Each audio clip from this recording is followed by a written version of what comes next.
Go. Coming in hot after the last round in snowshoe, we are here in French Canada, and we're back at the legendary venue of Mont-Sainte-Anne. And last time we were here was 2019 for World Champs. Back then it was Loic Bruni and Miriam Nicole that took away the rainbow stripes. It was 3 years down the line, things could have changed. It'll be interesting to see what happens, but before we get to see racing, I want to get you guys up to speed on a few stories before round 7 of the 2022 Downhill World Cup.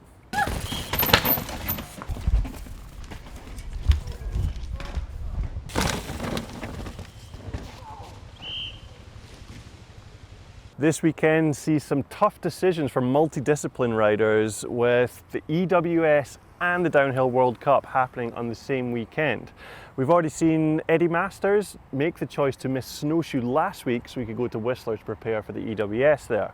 And I'm interested that Luke Meyer-Smith, who is currently leading the under-21 EWS season, he's here. So it must have been a difficult choice for him, but I'll be honest, downhill's better, so it was an easy choice for him. One of the big stories this week is that the overall winners in several categories could be decided this weekend. Jackson Goldstein is currently 60 points in the lead, so if he maintains that gap this weekend, he will wrap up the junior men's overall title. Jordan will not go down without a fight though, because if you actually look at the splits from last weekend in snowshoe, he was over 4 seconds up on Jackson Goldstein before a crash. So he's definitely not going to go down without a fight, and I think Dave has found Jordan. Let's cut to Dave. Obviously, the last race I won was Leogang. That went well. Lenzerheide, I had a bit of a problem. I hit a tree. Andorra was good actually, although I was second and I was a bit frustrated with that. I would have been second in elite as well, so that was nice to have that. And then it was snowshoe, and I really enjoyed that week actually.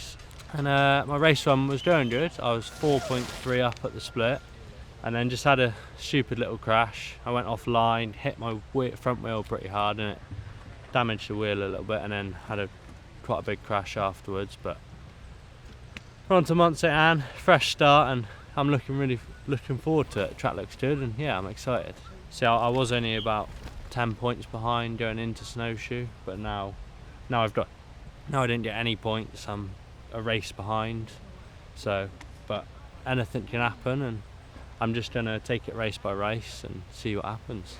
Another Canadian, Gracie Hemstreet, could also wrap up the overall this week. She's currently 40 points in the lead, and if she can extend that to 60, that's another season winner in the bag.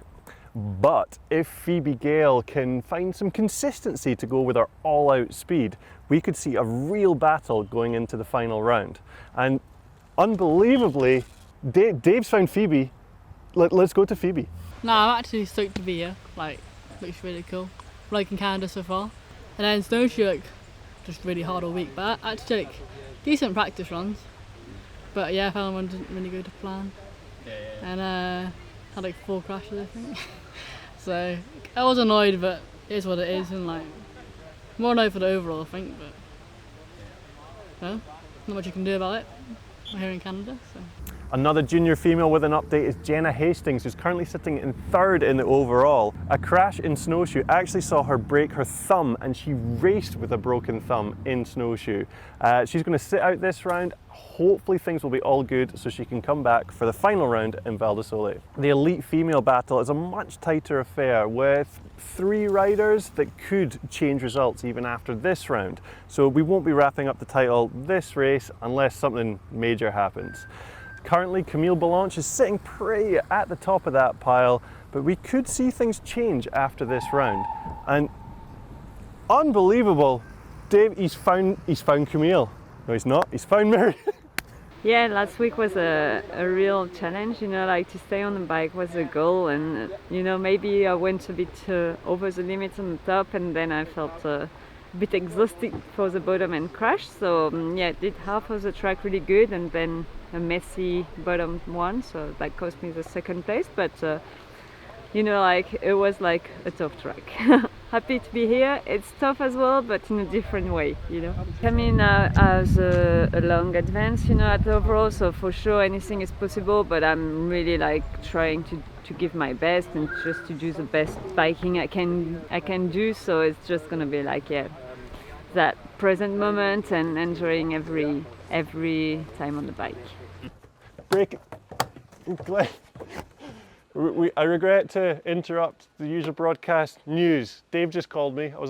Dave, he was like, news.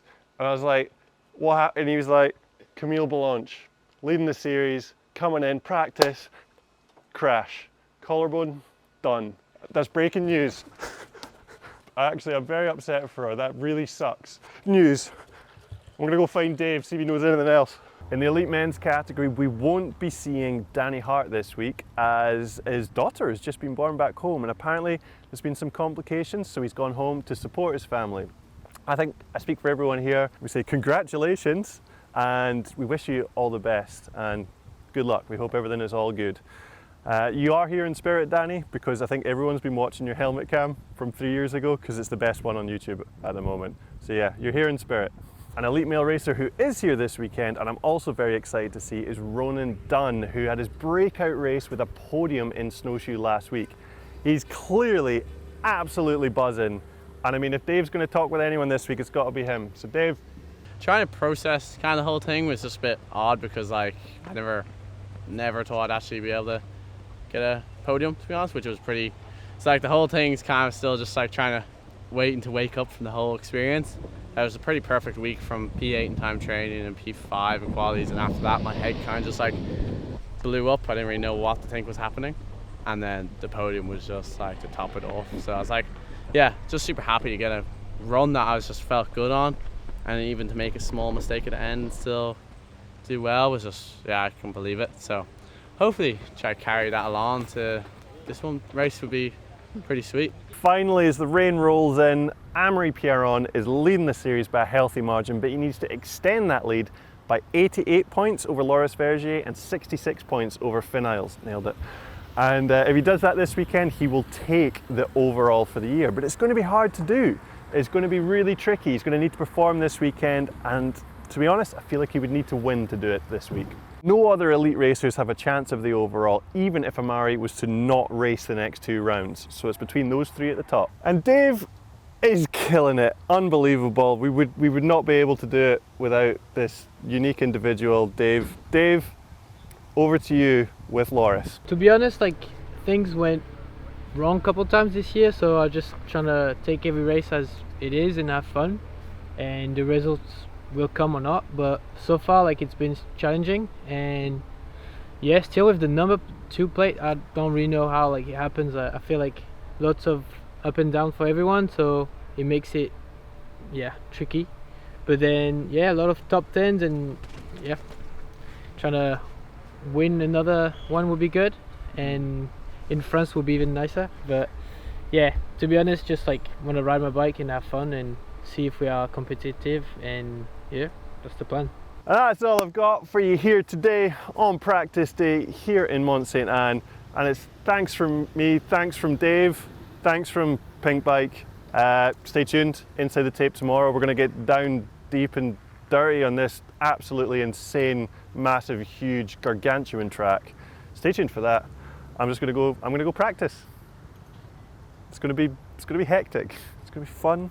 It's going to be good. Dave, mate, Dave. The mic.